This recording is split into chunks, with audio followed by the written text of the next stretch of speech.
Back ఉండే వాళ్ళందరూ నిశ్శబ్దంగా ఉండాలి. మీడియా అందరికీ నా నమస్కారాలు. ఇక్కడికి విచ్చేసిన సిఆర్డీఏ పరిధిలో ఉండే అమరావతి రైతాంగానికి మనస్ఫూర్తిగా నమస్కారాలు. ఇది ఆఫ్ చేయండి, ఎక్కువ షేక్ వస్తా ఉంది ఎన్ని టీవీ.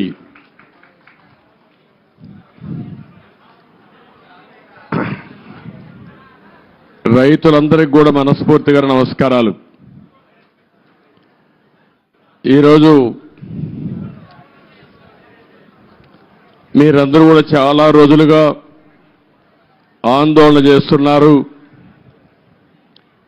1631 రోజులు ఆందోళన చేసి ఈ ప్రభుత్వం వచ్చిన తర్వాత మళ్లీ అభివృద్ధి జరుగుతుందనే నమ్మకంతో ఆందోళన అజిటేషన్ విరమించారు. ఇది ప్రపంచంలో ఒక చరిత్ర. ఒక రాజధాని కోసం, అమరావతి కోసం అభినందనలు. మీ చొరవ, మీరు పోరాడిన విధానం చూస్తే ఇది భావితరాలకు కూడా ఒక ఆదర్శంగా నిలిచిపోతుంది. అయితే ఈరోజు నేను ఇక్కడికి వచ్చినప్పుడు అమరావతి అనగానే ప్రపంచమంతా కూడా గుర్తించే పరిస్థితికి వచ్చారు. అయితే ఈరోజు ఒక విషయం ఎక్కువంటే అందుకు గుర్తుపెట్టుకోవాల్సిన, ఆంధ్రప్రదేశ్ అంటే ఏపీ. ఏపీ అంటే ఒక పక్క అమరావతి, ఒక పక్క పోలవరం. అమరావతి మనందరికీ ఒక చిరునామా, ఒక ప్రజా రాజధానిగా 5 కోట్ల ప్రజానీకానికి ఒక దశ దిశ నిర్దేశించే రాజధానిగా, మన పిల్లల భవిష్యత్తును తీర్చిదిద్దే రాజధానిగా, ఎవరైనా ఏదైనా చిన్న పనులు చేసుకోవాలంటే ఏ చెన్నైకో, బెంగళూరుకో, హైదరాబాదుకో పాసి పనులు కూడా పోకుండా గర్వంగా నాకు ఒక రాజధాని ఉంది, ఇక్కడ పని చేసుకోగలుగుతానని చెప్పడానికి నిర్మాణం చేపట్టినటువంటి రాజధాని ఇది. అలాంటి రాజధాని ఈరోజు మనం చూస్తే అతలాకుతలం చేశారు. ఆ డీటెయిల్స్ కూడా నేను వస్తాను. అదే సమయంలో పోలవరం దక్షిణ భారతదేశంలో ఎక్కువ నీళ్లుండే నది గోదావరి నది. పోలవరం పూర్తి చేస్తే నదుల అనుసంధానం జరిగితే రాష్ట్రంలో ప్రతి ఒక్క ఎకరాకు నీళ్లు ఇచ్చే అవకాశం ఉంటుంది. ఈ రెండు కూడా మనం ఒక్కసారి ఆలోచించుకున్నప్పుడు రాష్ట్ర విభజన జరిగింది. హేతుబద్ధత లేదని పోరాడాం. అన్యాయం జరిగిందని అందరం కూడా గట్టిగా నిలదీసే పరిస్థితికి వచ్చాం. ఆ సందర్భంలో ఒక ఆర్థిక నగరమైనటువంటి హైదరాబాద్ నగరం తెలంగాణ రాష్ట్రానికి వెళ్తుంది కాబట్టి మళ్లీ ఇక్కడ ఒక నగరం కట్టుకోవాలంటే దీనికి తోడ్పాటు ఇస్తామని, ఇంకొక పక్క పోలవరాన్ని పూర్తి చేస్తే ఈ రాష్ట్రానికి కొంతవరకు వెసులుబాటు వస్తుందనే ఉద్దేశంతోనే ఈ రెంటికి కూడా విభజన చట్టంలోనే ప్రత్యేకంగా మెన్షన్ చేస్తూ ఒక పక్క పోలవరాన్ని జాతీయ ప్రాజెక్టుగా, అమరావతికి ఆర్థిక సహాయం చేయడానికి ముందుకొచ్చారు. అయితే ఈరోజు మనం చూస్తా ఉంటే రెండు కూడా ఈరోజు రాష్ట్రంలో ఉండే 5 కోట్ల ప్రజలను ఓటే నేను కోరుతున్నా. ఈరోజు ఏదైతే మాకు ఓట్లు వేశారు ఇది ఒక హిస్టారికల్ విక్టరీ. చరిత్రలో నేను 45 సంవత్సరాలుగా చూశాను కానీ ఆంధ్రప్రదేశ్ రాష్ట్రం ఏర్పడిన తర్వాత భారతదేశ చరిత్రలో కూడా ఇంత పెద్ద విక్టరీ ఎప్పుడూ రాలేదు. ఒక్క మాటలో చెప్పాలంటే వన్ సైడెడ్ గా ఇలాంటి ముఖ్యమంత్రి పనికి రాడు, ఇతను అవసరం లేదని తీర్పిచ్చి బ్రహ్మాండంగా ప్రజల ముందుకు వచ్చారు. 95,000 మెజారిటీ ఒక నియోజకవర్గంలో, 11 సీట్లు కూడా రాలా వీళ్లకు. అంటే దీన్ని బట్టి అర్థమవుతుంది ప్రజలు ఎంత వ్యతిరేకంగా ఉన్నారో. దుష్ట పరిపాలన అనడానికి దీనికంటే వేరే తార్కాణం అవసరం లేదు. కానీ మమ్మల్ని గెలిపించారు. అంతటితోనే రాష్ట్రంలో ఉండే ప్రజల యొక్క బాధ్యత అయిపోలేదు. ఆ విషయం నేను గుర్తు చేయదలుచుకున్నాను. అనునిత్యం మీరు ఆలోచించాల్సిన అవసరం ఉంది. రాజకీయాలకు పనికిరాని వ్యక్తి, ముఖ్యమంత్రికి అర్హత లేని వ్యక్తి ఆ పదవి వస్తే ఏం చేస్తాడో 5 సంవత్సరాలు మనం చూశాం. ఈరోజు పోలవరం గాని అమరావతి గాని వ్యక్తిగత సంపద కాదు. ఏ ఒక్క వ్యక్తికో, ఏ ఒక్క వర్గానికో, ఏ ఒక్క ప్రాంతానికో పరిమితమైంది కాదు. కానీ ఇది ఒక సంపద కేంద్రం. ఒక సంపద సృష్టిస్తే అది సమాజానికి పనికొస్తుంది. అదే సమయంలో వ్యక్తులు బాగుపడతారు, ప్రభుత్వానికి ఆదాయం పెరుగుతుంది. ప్రభుత్వ ఆదాయం పెరిగితే సంక్షేమ కార్యక్రమాలు చేసేందుకు అవకాశం ఉంటుంది. అదే మరి ప్రజలందరినీ సాధికార వైపు ముందుకు తీసుకుపోయే అవకాశం ఉంటుంది. రెండోది పోలవరం గాని పూర్తి చేసుంటే అది కూడా గవర్నమెంట్ డబ్బులు, అవి సెంట్రల్ గవర్నమెంట్ డబ్బులు. దాన్ని పూర్తి చేస్తే మనం గాని కొంత నదుల అనుసంధానం చేసుకుంటే రాష్ట్రంలో ప్రతి ఒక్క ఎకరాకు నీళ్లు ఇవ్వగలిగితే రాయలసీమ రాళ్లసీమ కాదు, రతనాల సీమగా తయారు చేసే అవకాశం వస్తుంది. హార్టికల్చర్కు ప్రాధాన్యత ఇచ్చే అవకాశాలుంటాయి. మొన్నే పోలవరం పోయొచ్చాను. నా ఆవేదన చెప్పాను. కొన్ని వందల సార్లు వర్చువల్ రివ్యూ చేశాను. ఇంకొక పక్క నేరుగా ఫిజికల్గా 40, 42, 31 సార్లు వెళ్ళాను. కానీ ఈరోజు పోలవరాన్ని గోదావరిలో కలిపేసే పరిస్థితికి వచ్చారు. ఈరోజు ఏం చేయాలని అర్థం కాని పరిస్థితి. ఏం చేయాలన్న 4-5 సంవత్సరాలు ఖర్చులు కూడా డబల్ అయిపోయే పరిస్థితికి వచ్చింది. ఒక వ్యక్తి యొక్క మూర్ఖత్వం వల్ల, ఒక పోలవరం వల్ల రాష్ట్రానికి ఒక వరంగా ఉండవలసిన పోలవరం ఈరోజు ఒక శాపంగా మారిపోయే పరిస్థితి వచ్చింది. అది నేను మొన్నే మాట్లాడాను, మళ్ళీ నేను మాట్లాడతాను. ఈరోజు అమరావతికి వస్తే మొట్టమొదటిసారిగా మీరు చూశారు. నేను నేరుగా ప్రజావేదిక దగ్గర వెళ్ళాను. ఎవరైనా ముఖ్యమంత్రి అయితే జరిగేదంతా కూడా ఒక మంచి కార్యక్రమంతో ప్రజల్ని మెప్పు తెచ్చుకోవడం కోసం పనిచేస్తారు. ప్రజావేదిక కూల్చి అక్కడి నుంచి పరిపాలన ప్రారంభించాడు. అక్కడి నుంచి నేను నేరుగా వచ్చాను. ఏదైతే ఆనాడు ప్రధానమంత్రి నరేంద్ర మోడీ గారు అమరావతికి ఫౌండేషన్ వేశారు, అక్కడ మీరు చూస్తే ఒక బాధ, ఆవేదన. 1631 రోజులు మీరు ఆందోళన చేయడం ఒక ఎత్తైతే, ఈ రాజధాని ప్రారంభించినప్పుడు రాష్ట్రంలో ఉండే ప్రతి ఒక్క గ్రామం, ప్రతి ఒక్క వార్డు నుంచి పవిత్రమైన మట్టిని, పవిత్రమైన జలాల్ని, అక్కడుండే దేవాలయాలు గాని, మసీదులు గాని, చర్చిలు గాని, ప్రార్థనాలయాల్లో ప్రార్థనలు చేసి అందరి దేవుళ్ళ యొక్క ఆశీర్వాదాలు తీసుకొని పవిత్రమైన మట్టిని ఇక్కడికి తీసుకొచ్చారు. దేశంలో ఉండే అన్ని దేవాలయాలు, ప్రపంచంలో ఉండే అన్ని ప్రార్థనాలయాలు, అన్ని దిక్కల్లా ప్రార్థనలు చేశాం.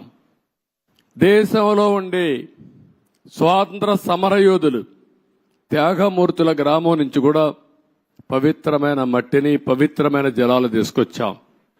సాక్షాత్తు ప్రధానమంత్రి గారు పార్లమెంట్ దగ్గర మట్టిని, పార్లమెంటు సాక్షిగా సంఘీభావాన్ని తెలియజేయడానికి యమునా జలాలు తీసుకొచ్చి వారు కూడా సంఘీభావాన్ని తెలియజేశారు. నాకు అనిపిస్తుంది ఆ మహిమే ఈ రోజు మనల్ని కాపాడిందని. నాకు అనుమానం లేదు. ఇక్కడ ఒక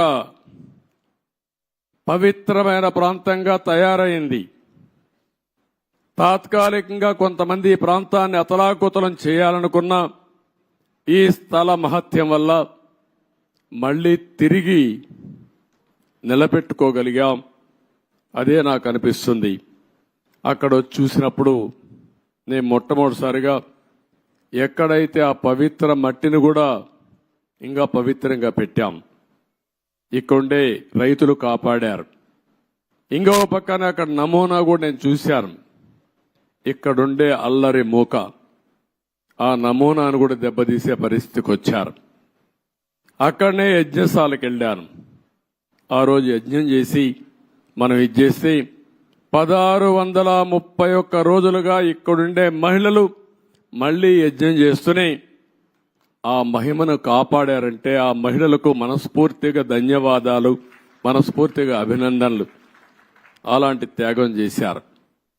అక్కడి నుంచి నేరుగా ఒక్కసారి బిల్డింగుల దగ్గరికి వెళ్ళాను. 5 సంవత్సరాలు ఎక్కడ వేసిన మట్టి అక్కడే ఉంది. వీలైతే వీళ్ళు చేసిన పని విధ్వంసం చేశారు. ఇక్కడుండే పైపులు దొంగిలించకపోయారు, ఇసుక దొంగిలించకపోయారు, కడాన రోడ్లేస్తే మెటలు కూడా దోవకపోయారు. ఇది ఏ విధంగా అభివర్ణించాలో నాకైతే అర్థం కావడం లేదు. ఒక్క బిల్డింగ్ కూడా ముట్టుకోలేదు. ఒక్క రాజధానికి మనం ఆ రోజు కట్టినటువంటి అసెంబ్లీ బిల్డింగ్స్ ఉన్నాయి, పక్కనే సెక్రటరియట్ బిల్డింగ్స్ ఉన్నాయి, ఇంకో పక్క అమరావతి హైకోర్టు బిల్డింగ్లు కట్టాం. ఆ హైకోర్టు కూడా డిస్ట్రిక్ట్ కోర్టు కోసం కట్టిన బిల్డింగు, అవి మాత్రం మిగిలే పరిస్థితికి వచ్చాయి. ఈ యొక్క రాజధాని మనం చూస్తే దగ్గర ఈరోజు నేను అన్ని తిరిగిన తర్వాత ఇప్పుడే నాకు అర్థమైంది ఏంటంటే ఏం చేయాలని అర్థం కాని పరిస్థితి. 5 సంవత్సరాలు రోడ్లన్నీ పూర్తి అయిపోయినటివి, సగంలో ఆగిపోయినాయి. కొన్ని అయితే 80% పూర్తి చేసి ఆగిపోయినాయి. అదే మాదిరిగా బిల్డింగ్స్ మొట్టమొదటిసారిగా నేను వెళ్ళింది శాసన మండలి, శాసనసభ అభ్యర్థులు ఎవరైతే ఎమ్మెల్యేలు, ఎమ్మెల్సీలు ఉండే క్వార్టర్స్కి వెళ్ళాను. 80-70% వర్క్ అంతా పూర్తయింది. మిగిలినటి ఎక్కడ వేసిన గొంగళ అక్కడే మిగిలిపోయింది. ఆ తర్వాత పక్కనుండే ఐఏఎస్ ఆఫీసర్స్, జూనియర్ ఆఫీసర్స్ యొక్క క్వార్టర్స్ చూశాను. అవి కూడా అక్కడే ఉన్నాయి. 70-80% పూర్తి అయింది. పక్కనుండి సెక్రటరీస్, అదే మాదిరిగా ప్రిన్సిపల్ సెక్రటరీస్ బిల్డింగ్లన్నీ ఉన్నాయి. అవన్నీ కూడా తుమ్మ చెట్లు మొత్తం మొలిచిపోయి ఇవన్నీ కమ్ముకుపోయే పరిస్థితి వచ్చింది. పక్కనే హైకోర్టు వస్తుంది. అక్కడనే అడ్మినిస్ట్రేషన్ కోసం 5 టవర్స్ని ప్రారంభించాం. ఇంకొక పక్కన అసెంబ్లీ బిల్డింగ్ వస్తుంది, దాని పక్కనే హైకోర్టు వస్తుంది. అక్కడనే జడ్జెస్ బంగ్లాలు వస్తాయి, పక్కనే ఎమ్మెల్యేలు, మినిస్టర్స్ బంగ్లాలు వస్తాయి. దాని తర్వాత గెజిటెడ్ ఆఫీసర్స్ 1 కానీ 2 కానీ నాన్ గెజిటెడ్ ఆఫీసర్స్ యొక్క క్వార్టర్స్ వస్తాయి. ఇవన్నీ కూడా ఎక్కడికక్కడ నిలిచిపోయినాయి. రోడ్లు కూడా అధ్వానంగా ఉన్నాయి. చాలా బాధాకరమైన సిచ్యువేషన్. రాష్ట్రంలో ఉండే ప్రజలందరూ అర్థం చేసుకోవాల్సింది ఈ విధంగా ఉండవలసిన రాజధాని.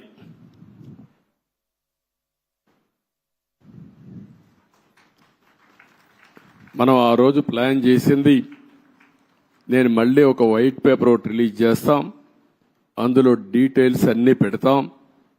ఈరోజు నేను ఫస్ట్ టైం వచ్చింది రాజధానిని చూడడానికి వచ్చాను. ఎక్కడున్నామో అధ్యయనం చేయడానికి వచ్చా.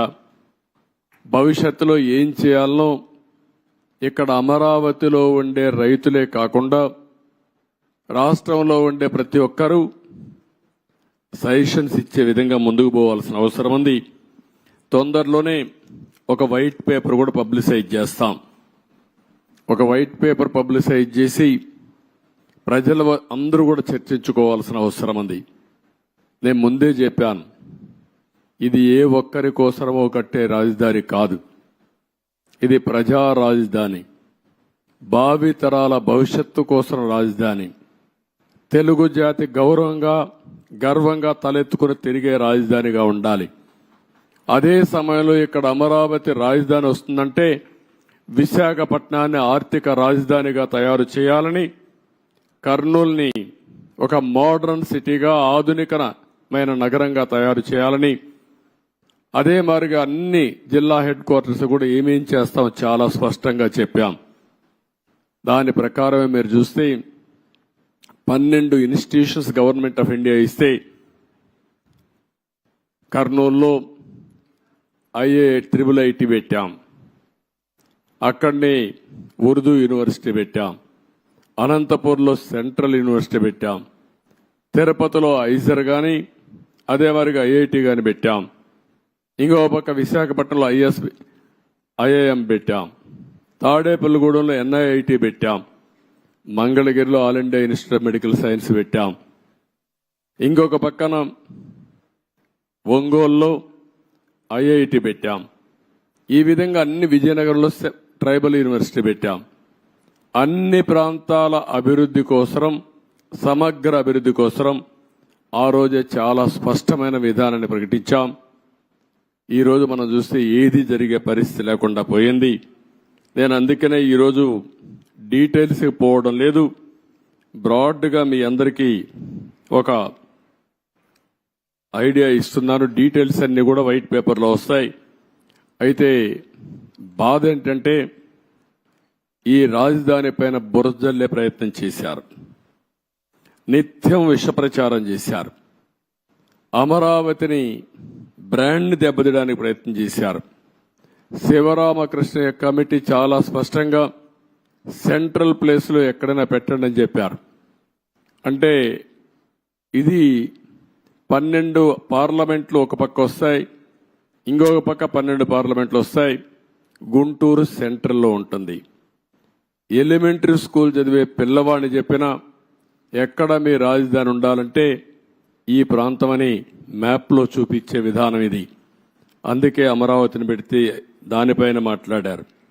ఇంకొక పక్కన మీరందరూ చూస్తే చాలా వరకు ఇన్సైడర్ ట్రేడింగ్ అన్నారు. ఇంకొక పక్కన స్విచ్ ఛాలెంజ్ని అవహేళన చేశారు. విషయం చెప్పి సింగపూర్ లాంటి కన్సార్టియంని తరిమేసే పరిస్థితికి వచ్చారు. One of the best Norman faster అనే కన్సల్టెంట్ని లేకుండా పంపించేసే పరిస్థితికి వచ్చారు. 3 రాజధానులు అన్నారు, 3 ముక్కలాట ఆడారు. కడాన 5 సంవత్సరాల తర్వాత 10 సంవత్సరాల తర్వాత మీ రాజధాని ఏదంటే చెప్పుకోలేని పరిస్థితి, దుస్థితిలో మనం నెట్టేసే పరిస్థితికి వచ్చారు. డబ్బులు ఎక్కడున్నాయన్నారు. ఆ రోజు కూడా ఇక్కడ ఉండే రైతాంగం యొక్క స్ఫూర్తిని మీరు చూస్తే దగ్గర రైతులు ఇచ్చిన భూమే కాకుండా ఇక్కడుండే గవర్నమెంట్ భూములు అన్ని కలుపుకుంటే 55,000 ఎకరాలు సేకరించింది ఆనాటి ప్రభుత్వం. దగ్గర 29,000 మంది రైతులు ఒక్కరు కూడా కోర్టుకు పోకుండా స్వచ్ఛందంగా ముందుకొచ్చి మేము రాజధానికి ఇస్తాం, మాకు ఒక ప్యాకేజ్ ఇమ్మని ముందుకొచ్చారంటే ప్రపంచానికి ఆదర్శం ఇది. ఒక ల్యాండ్ కొనాలంటే, లేకుంటే ఒక చిన్న ఇరిగేషన్ ప్రాజెక్ట్ కట్టాలన్నా, లేకుంటే ఒక మంచి పనికి ఒక దేవాలయం కట్టాలన్నా భూమి ఇవ్వని ఈ రోజుల్లో ఇక్కడుండే రైతాంగం ముందుకొచ్చి స్వచ్ఛందంగా భూమి ఇస్తే దానికి ఎన్ని అపవాదులు వేయాలని అపవాదులు వేశారు. ఇక్కడుండే రైతాంగాన్ని ఎన్ని ఇబ్బందులు పెట్టాలని ఇబ్బందులు పెట్టారు. ఇంకొక పక్కన ఇక్కడుండే కామన్ ఇన్ఫ్రాస్ట్రక్చర్ అంతటికి ఉపయోగించుకుని రోడ్లు కానీ, గవర్నమెంట్ బిల్డింగ్లు కానీ, పబ్లిక్ పర్పసెస్ కానీ అన్నిటికీ ఉపయోగించుకున్న తర్వాత కొంత భూమి మిగులుతుంది. దాన్ని అమ్మితే ఇక్కడ రాజధాని కట్టుకునే అవకాశం వస్తుంది. దానికి కూడా ఎన్ని చేయాలని చేసే పరిస్థితికి వచ్చారు. నేను మొట్టమొదటి నుంచి కూడా చెప్పాను, సెల్ఫ్ ఫైనాన్సింగ్ ప్రాజెక్ట్ అని. ఇక్కడొచ్చే ఆదాయమే ఈ అమరావతి నిర్మాణానికి సరిపోతుంది. ఎప్పటికప్పుడు కన్స్ట్రక్షన్ కానీ, అదే మాదిరిగా ఆర్థిక కార్యక్రమాలు ఇక్కడ జరిగితే దానివల్ల ప్రభుత్వానికి ఆదాయం వస్తుంది. ఆ ఆదాయంతో సంక్షేమ కార్యక్రమాలు పెద్ద ఎత్తున చేసుకునే వెసులుబాటు వస్తుందని కూడా చెప్పాం. ఏది చెప్పినా ఒక దురుద్దేశంతో పెట్టుకుని ఈ రాజధానిని పూర్తిగా నిర్వీర్యం చేశారు, అపహాస్యం చేశారు, విధ్వంసం చేశారని చెప్పి కూడా నేను మీకు తెలియజేస్తున్నా. ఇది ఈరోజు నేను చూసిన బ్రాడ్గా ఉండే విషయాలు మీడియా మొత్తం బిల్డింగ్స్ అన్ని చూశారు. బూజు పట్టిపోయినాయి, కొన్ని డోర్స్ అన్ని పోయినాయి, కొన్ని అయితే ఎరగొట్టారు, విధ్వంసం చేశారు. ఎన్ని యాంటీ సోషల్ ఎలిమెంట్స్ చేయాలనో అన్ని కార్యక్రమాలు. ఒక రైతులు ఎంత కాపాడాలనుకున్నా పోలీసులు ఏకపక్షంగా వీళ్ళ మీదనే కేసులు పెట్టారు. కాంట్రాక్టర్ల మెటీరియల్ ఇక్కడ పెడితే ఆ మెటీరియల్ దోచుకొని పోయే పరిస్థితికి వచ్చారు. అడిగితే వాళ్ళను కూడా కొట్టే పరిస్థితికి వచ్చారు. చాలా దారుణం, చాలా దౌర్జన్యం. ఏది ఏమైనా మళ్ళీ నేను ఇప్పుడే ఒక మాట చెప్పాను. ఒక పక్కన ప్రజలతో చర్చిస్తూనే ఎంత నష్టం జరిగింది రాష్ట్రానికి ఆ విషయాలు చెప్తూనే మొత్తం ఇక్కడ చూస్తే బ్రహ్మాండమైన బిల్డింగ్స్తో ఎక్కడికో ఎళ్లవలసిన ఈ రాజధాని ఈ తుమ్మంతా పెరిగిపోయి ఎక్కడికక్కడ బిల్డింగ్ లేసిన ఫౌండేషన్ కానీ కొంత కన్స్ట్రక్షన్ కానీ కమ్మేసే పరిస్థితికి వచ్చింది. ముందు ఒక మాట చెప్పాను, ఒక టెండర్ పిలిచి రాజధాని మొత్తం ఈ తుమ్మ చెట్లన్నీ తీయండి, కనీసం ఒక క్లారిటీ వస్తుంది, ఒక విజిబిలిటీ వస్తుంది. అంత లోపల మనం అంతా కూడా ప్రజలతో చర్చించిన తర్వాత ఏం చేయాలో అవి కూడా ఆలోచిస్తాం. ఒక దుర్మార్గమైన వ్యక్తి చేసే విధ్వంసానికి అమరావతి బలైపోయింది. రాష్ట్రానికి తీవ్రమైన నష్టం జరిగింది.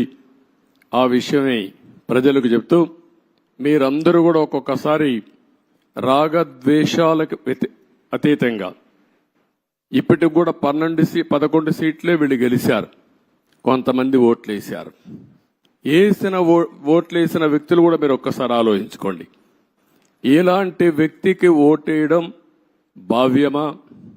అలాంటి వ్యక్తులు రాజకీయాలకు అర్హులా? ఇలాంటి వాళ్ళని మనం సహకరిస్తామా? ఒకవేళ ఇలాంటి వ్యక్తులు కానీ రాష్ట్రంలో కానీ రాజకీయాల్లో ఉంటే భవిష్యత్ ఏమవుతుంది అనే విషయం కూడా ప్రజలందరూ అర్థం చేసుకోవాల్సిన అవసరం ఉంది. ఇది మనందరి భవిష్యత్తు, మన పిల్లల భవిష్యత్తు.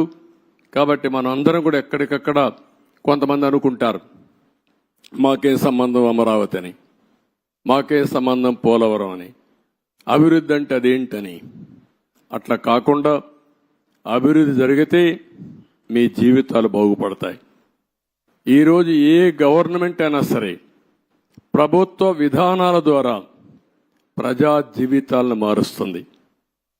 అటు కేంద్ర ప్రభుత్వంలో ఉండే నరేంద్ర మోడీ గారు కానీ, వివిధ రాష్ట్రాల్లో ఉండే రాష్ట్ర ముఖ్యమంత్రులు కానీ, ఇక్కడ ప్రభుత్వం కానీ మీ జీవితాల్లో వెసులుబాటు తీసుకురావడం, మీ జీవితాల్ని బాగు చేయడం, ఒక పక్క సంక్షేమ కార్యక్రమాలు చేస్తూనే ఇంకొక పక్క అభివృద్ధి కార్యక్రమాలు చేస్తూ తాత్కాలికంగా మీకు వెసులుబాటు ఇవ్వడమే కాకుండా దీర్ఘకాలంలో మీ జీవితాలకు వెలుగొచ్చే విధంగా చేయాల్సిన బాధ్యత ప్రభుత్వాలపైన ఉంది. ఈరోజు హైదరాబాద్ని అభివృద్ధి చేశాం. దాని ఫలితాలు అక్కడ ప్రజానీకం ఎంజాయ్ చేస్తున్నారు. అదొక తృప్తి నాకు.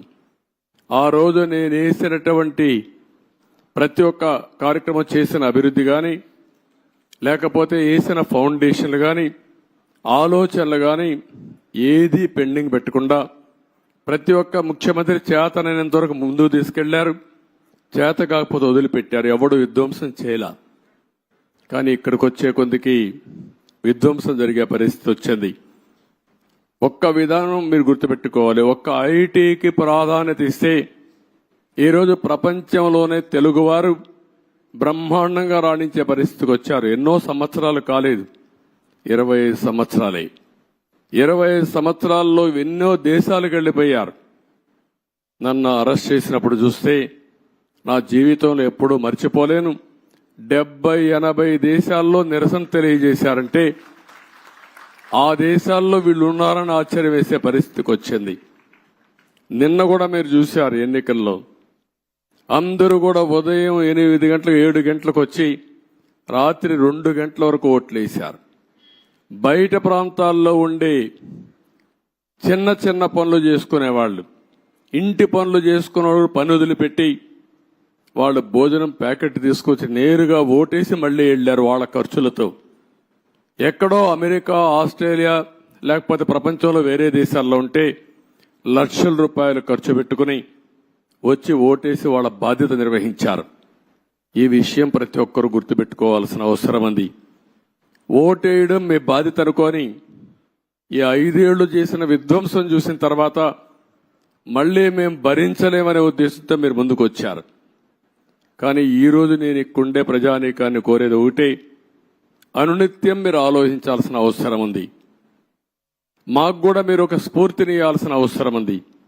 ఎక్కడికక్కడ గైడెన్స్ ఇస్తా ఉంటే, మాకు కూడా ఆలోచనలు ఇస్తా ఉంటే, మా ఆలోచనలు మీ యొక్క సమస్యలు రెండు కూడా జోడించుకుని మెరుగైన ప్రజా విధానాలకు రూపకల్పన చేస్తాం. దానివల్ల మీ జీవితాల్లో మంచి జరుగుతుంది. ఏ కార్యక్రమం చేసినా ప్రజల కోసం చేస్తాం కాబట్టి ప్రజలు ఇందులో భాగస్వాములు కావాల్సిన అవసరం ఉంది. అందుకే మొన్న పోలవరం పోయినప్పుడు కూడా చాలా స్పష్టంగా చెప్పాను. ఈరోజు అమరావతికి వచ్చినప్పుడు చాలా స్పష్టంగా చెప్తున్నా. అన్ని విషయాలు ఏమాత్రం అరమరకలు లేవు. మొత్తం మేము ముందర పెడతాం. మేము చేసే ప్రతి ఒక్క పని మీ యొక్క భవిష్యత్తు కోసం చేసే పని కాబట్టి మిమ్మల్ని అందరినీ భాగస్వాములు చేయడం మా ప్రధానమైన కర్తవ్యం ప్రజాస్వామ్యంలో. ఇది చేస్తూనే ఎప్పటికప్పుడు నిర్ణయాలు కూడా తీసుకుంటాం. ఎవరైతే తప్పుడు పనులు చేసి కడాన కంకర కూడా దొంగిలించారో అలాంటి వాళ్ళని క్షమించడం కరెక్ట్ కాదు. వీళ్ళకి అలవాటు అయిపోయింది. అవి చేయడంగానే కాకుండా మళ్లీ ఇక్కడ వాళ్ళ ఇష్ట ప్రకారం రౌడీజం చేయడం, అందరినీ బెదిరించడం, అడ్డం వస్తే కొట్టడం, ఇష్టానుసారంగా ప్రవర్తించడం అన్నీ జరిగాయి. అవన్నీ కూడా ఏ మాత్రం కూడా ఎవ్వడి ఆటలు ఎక్కడ జాగవు, జరగనీయం. అవసరమైతే నిర్మోహమాటంగా అణిచివేస్తాం తప్ప ఇష్టానుసారంగా మేమేం చేసినా జరుగుతుంది.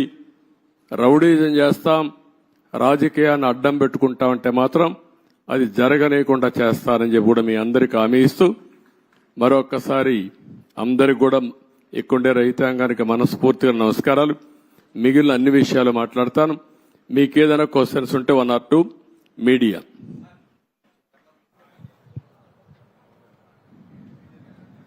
చెప్పండి.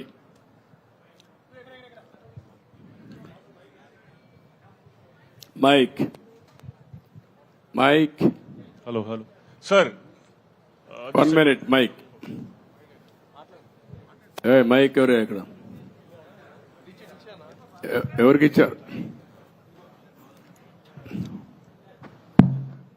సార్, గత ముఖ్యమంత్రి ఈ రాజధానిలో ఈ బిల్డింగ్స్ పరిశీలించుంటే ప్రజావేదికను కూల్చేసినట్టు ఇవి కూడా డిమాలిష్ చేసేవాడేమో సార్. అది దేవుడు కాపాడాడు. ఒక ఉన్మాది బారి నుంచి ఇంకా ఫర్దర్ గా కూల్చేయకుండా దేవుడే కాపాడాడు అమరావతిని. అందుకే నేను చెప్పాను, కొన్ని 16,000 గ్రామాల్లో పూజలు చేసి పవిత్రమైన మట్టిని, పవిత్రమైన జలాలను తీసుకొచ్చారు ఇక్కడికి. పార్లమెంటు సాక్షిగా ప్రధానమంత్రి తీసుకొచ్చాడు. మొత్తం ప్రార్థనాలయాలు దేశంలో విదేశాల్లో నుంచి తీసుకొచ్చాం. పవిత్రమైన వ్యక్తులు పుట్టిన జన్మస్థలం నుంచి కూడా, అంటే స్ఫూర్తిదాయకంగా ఫ్రీడమ్ ఫైటర్స్ అన్ని వాళ్లే కాపాడారు.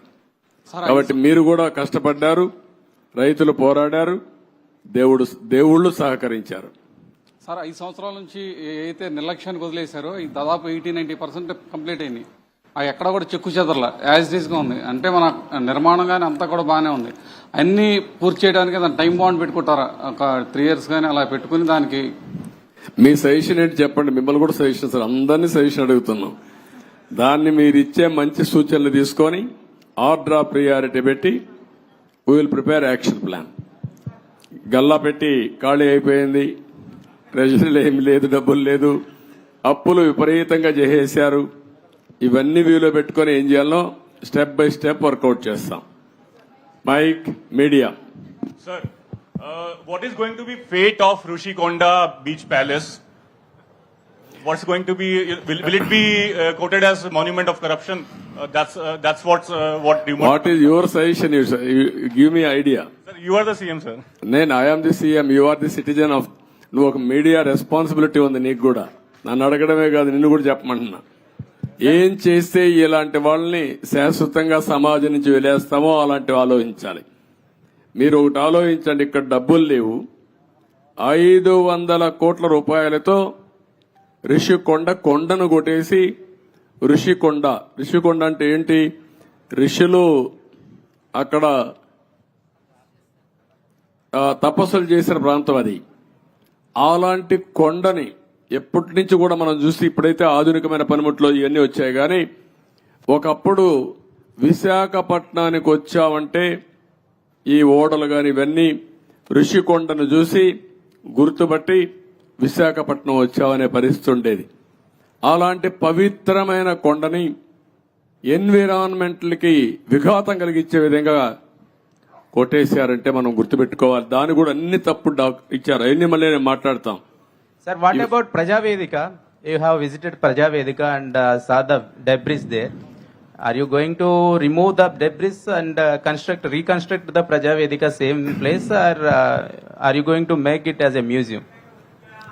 ఏం చేయాలి నువ్వు చెప్పు. నువ్వు నిన్ను అడిగితే మీరంతా ఏంటంటే నన్ను క్వశ్చన్స్ అడుగుతున్నారు, నేను మిమ్మల్ని క్వశ్చన్స్ అడుగుతున్నా. ఇప్పుడు మీరు ఆన్సర్ చేయండి. నాకు ఏం చేస్తే బాగుంటుంది. ఇప్పుడు మా మిత్రుడు ఇచ్చాడు శ్రీనివాస్ ఒక మాట. అమరావతి ఉద్యమం 1631 రోజులు.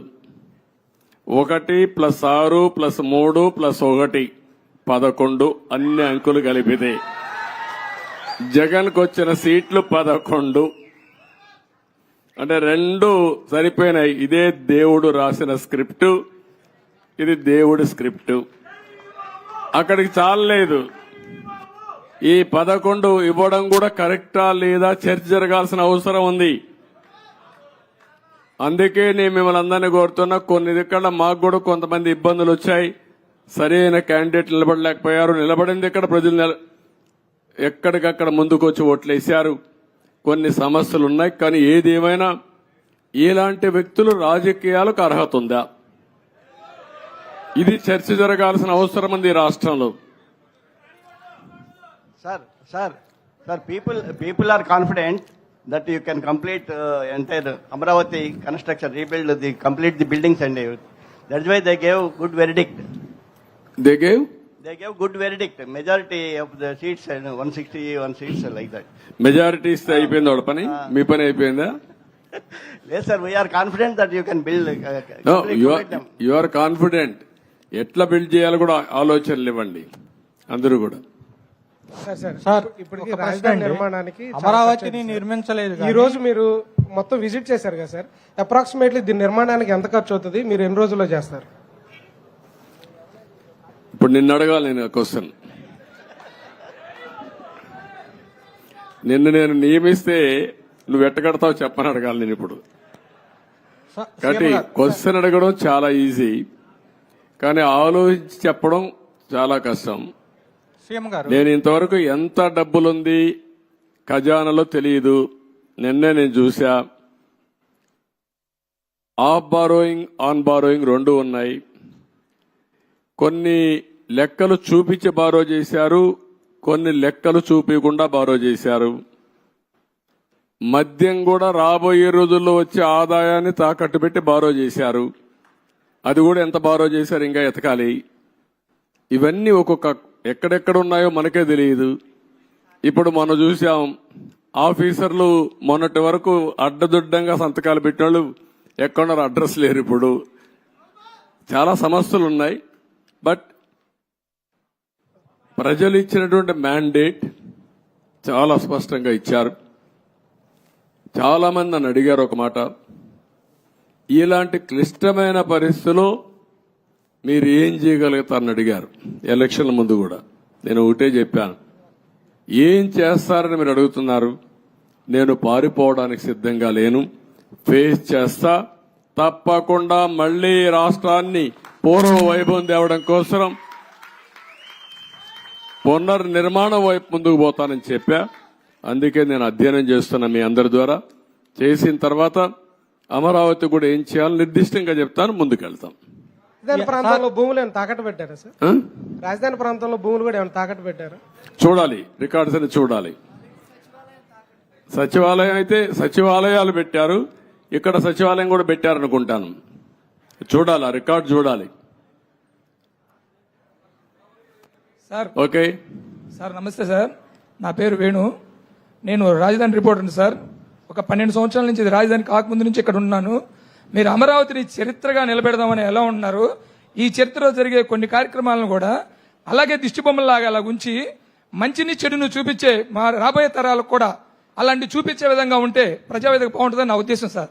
ప్రజావేదికను అట్నే పెట్టాలంటావు. అంతే సార్. ఓకే, నువ్వు ఒక మంచి సజెషన్ ఇచ్చావు. ఎందుకంటే ఇది జపాన్ లో కూడా ఏం చేశారంటే ఏవేవి హీరోషిమా ఒకటి, నాగసాకి అనుకోండి, నాగసాకి 2 సెకండ్ వరల్డ్ వార్లో మొత్తం బాంబులేసి మొత్తం డివాస్టేషన్ జరిగితే కొన్ని డికేడ్స్ అక్కడ పుట్టిన వాళ్ళు కుంటిగా గుడ్డిగా పుట్టారు. పంటలు కూడా రాలేదు, భూములు కూడా ఇది అయిపోయినాయి. అవన్నీ గుర్తుగా 2 ప్రాంతాలను ఇప్పుడు కూడా అట్లనే పెట్టారు. అంటే దానికి కారణం దాన్ని ఒక స్ఫూర్తిగా తీసుకుని మళ్లీ మనం కష్టపడాలని అనునిత్యం ప్రజలకు గుర్తు చేశారు. ఈరోజు అదే 2వ ప్రపంచ యుద్ధంలో దెబ్బతిన్న జపాన్ ప్రపంచంలోని అగ్రదేశంగా తయారైందంటే ఇలాంటివి చూసి పట్టుదల పెంచుకోవడం. అదే మరి మిత్రుడు ఇప్పుడు చెప్పాడు, ప్రజావేదికను కూడా యాజ్ ఇట్ ఈస్ పెడితే చాలా బాగుంటుందని. అది కూడా ఒక మంచి ఆలోచన. Let us see. ఓకే,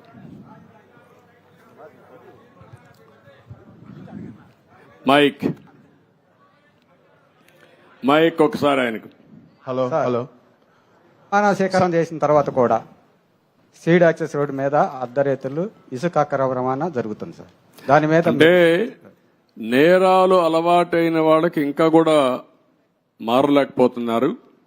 ఒకటే చెప్తున్న అధికార యంత్రాంగానికి కూడా, ఏ అధికార యంత్రాంగం ఇప్పుడు రాష్ట్రంలో ఉన్నారో మళ్లీ ఎక్కడ లాలూచలతో వదిలిపెట్టండి, ప్రజాహితం కోసం పనిచేయండి. ఒకవేళ రేపటి నుంచి ఎక్కడైనా కానీ మీరు చెప్పింది కానీ జరిగితే తప్పకుండా అధికారులపైన కూడా యాక్షన్ కఠిన చర్యలు ఉంటాయి. డెఫినెట్ గా తీసుకుంటా, వదిలిపెట్టను. మీరు కూడా ప్రజల్లో చైతన్యం రావాలి, గట్టిగా నిలదీయండి. ముందు మారిగా బాధితులపైన దాడి చేస్తే ఎట్టి పరిస్థితులు నేను వదిలిపెట్టను. ప్రజాహితం కోసం ఎవరు ముందుకొచ్చి పనిచేసినా వారికి పూర్తిగా అండగా ఉంటాం. మీరేం భయపడాల్సిన పని లేదు. అమరావతిలో ముందుగానే ఈ కార్యాచరణ ప్రణాళిక స్టార్ట్ అవడం కోసం ఏ అయితే ఎక్కువ శాతం బిల్డింగులు 60-70% పూర్తయ్యాయో వాటన్నింటినీ ఇంత ముందులాగా పలానా బిల్డింగ్ పలానా శాఖకి అని కేటాయించినట్లు కాకుండా ఏదైతే మన ప్రభుత్వం నడవడానికి వేగంగా నడవడానికి అవసరమో వాళ్ళకి కేటాయించైనా ఇక్కడ జనసంద్రాన్ని దీన్ని పెంచి త్వరగా అమరావతి అనేది కార్యాచరణలోకి రావాలని రిక్వెస్ట్ చేస్తున్నాం సార్. అదే మొత్తం అదే కదా, మన ఆలోచన కూడా అవే కదా. ఏవేవి తొందరగా అవుతాయి, ఏవేవి అవసరం ఉంటుంది, 2 కూడా ప్రాధాన్యత క్రమంలో పెట్టుకొని ఎంత తొందరలో పూర్తి చేయాలో పూర్తి చేస్తాం. యాక్టివిటీ కూడా పూర్తి చేస్తాం. ఓకే, ప్రజా రాజధాని అమరావతిని రాష్ట్రాన్ని కాపాడుకోవటానికి ఖండాంతరాలు దాటి ఎన్ఆర్ఐలందరూ వచ్చారు సార్.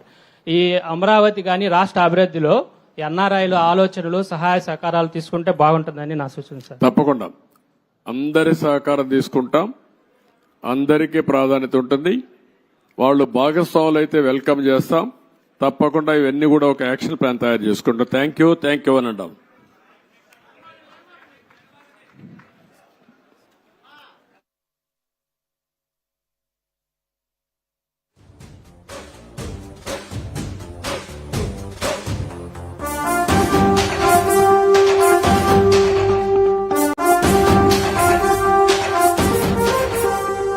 గట్టెక్కించే నాయకుడిప్పుడు ఒకటే జాతికి ప్రగతిని తెచ్చే పాలకుడిప్పుడు అతడే గడ్డం గట్టెక్కించే నాయకుడిప్పుడు ఒకటే జాతికి ప్రగతిని తెచ్చే పాలకుడిప్పుడు అతడే సూర్యునిలాగా చీకటి చేర్చి చంద్రునిలాగా వెన్నెలనిచ్చి అందరికీ అభివృద్ధిని తెస్తాడే.